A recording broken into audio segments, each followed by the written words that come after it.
அந்த வீடு கட்டுறாங்கம்மா. நீ வேணும்னா வாத்திக்கலாம் எடுத்து பாரு. வெட்டிக்கல பாரு. ஆமா, எப்படி இருக்கு வீடு? சூப்பரா செய்தாங்க. அழகா இருக்குது. அழகா இருக்கா? உனக்கு அதுல பிடிச்சிருக்கா? பூவெல்லாம் வச்சுக்கலாம். இப்படி வா. அதுல பூவெல்லாம் வச்சுக்கலாம். பூவெல்லாம் வச்சுக்கிறாங்களா? வேற என்ன இருக்கு? அம்மெல்லாம் போய்க்கலாம்.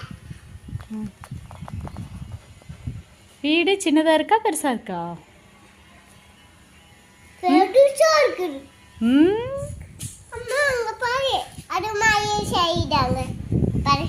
ஆமா ஆமா செனுக்குறாங்களா? ஆமா. திரும்பி பாரு. ஆமா, இங்க பாரு, அது மாதிரி செய்தாங்க. அப்படியா? சரி, அதுக்குள்ள போய்க்கலாம். அது நம்ம வீடு இல்ல, அது தெரியுமா?